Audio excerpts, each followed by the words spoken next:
Writers are ever interested in trying something new, and here we have an experiment. What happens when we write about an historical event, but we treat it as fiction rather than history? The example that we're going to use is The Journal of the Plague Year by Daniel Defoe, who published this in 1722. And he writes about the Black Plague, the bubonic plague at the time, that wiped out anywhere from a third to a half of the European population in 1665. But at this time, Defoe was only 5 years old, so he did not live through the Black Plague, but his uncle did. And Defoe found his uncle's journal of living through that time. And this is a boon to any writer because it gives all kinds of specific details that you can hoover. So he's going to have individual conversations. He's going to have reports on who was dying where, statistics of losses and details like people being piled up outside and taken away by the wagons, bring out your dead, bring out your dead.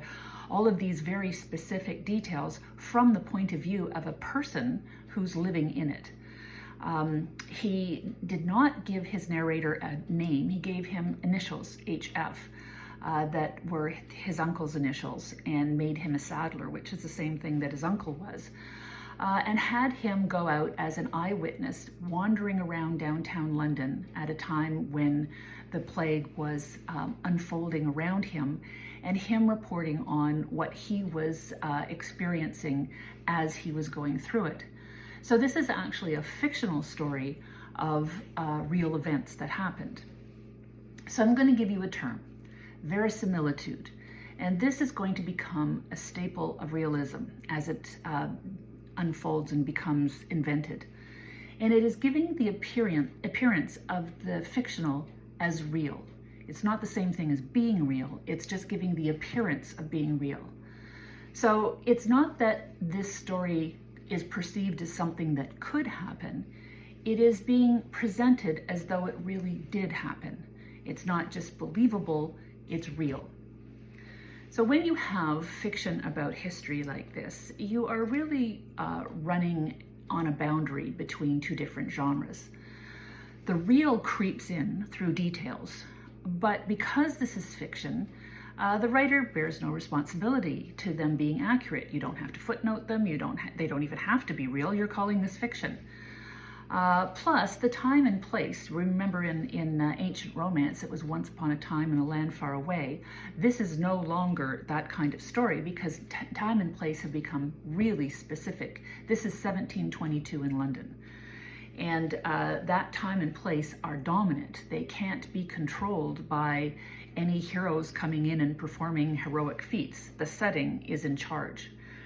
And we have an ordinary population, not aristocrats, and these people could not leave. They were too poor to be able to have any form of transportation out of the city. So they just had to stay and weather whatever nature was going to meet out here. So we've gone from a believable romance that could be possible but doesn't have to have happened to recreated history and the sense that it really did happen and no one could escape it, and that history determined what happened to people, but it's in a story that does not claim to be real.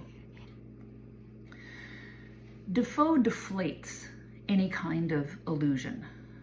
With this all-encompassing environment of the Black Plague, any hope or dream of autonomy is folly. There's no change of fate like there is in an ancient romance. Once you get the little rosies, that means you're infected and you're done for. The children's rhyme Ring Around the Rosie is referring to this characteristic red circle that you would get if you were infected. And that was the sense we all fall down of the inevitability of once this happened to you.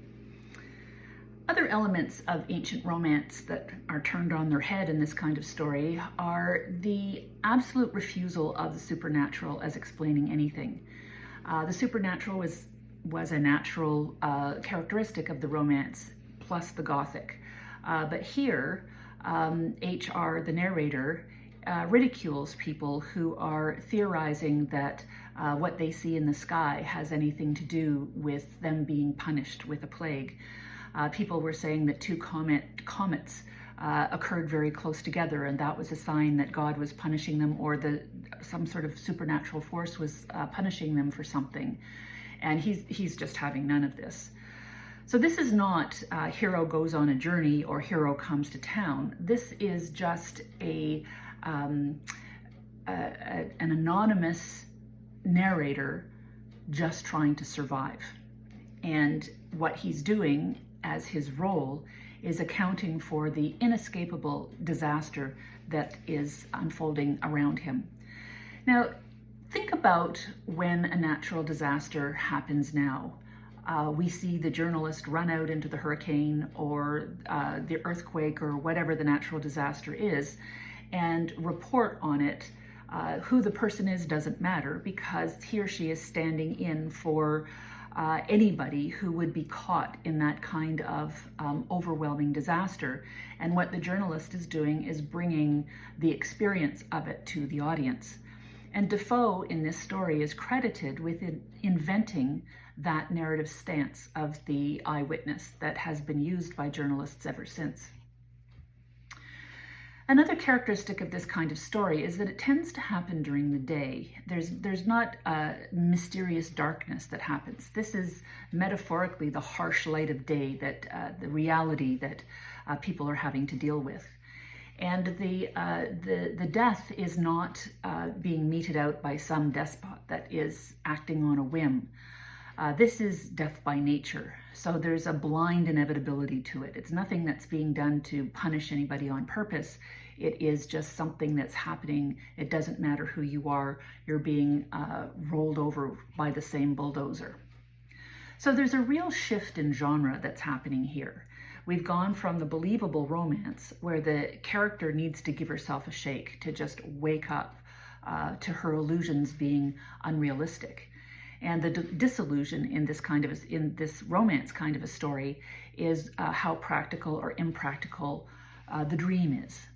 But in this history is fiction story, the deflation is meted out by the world, and it's fictional, but it seems real.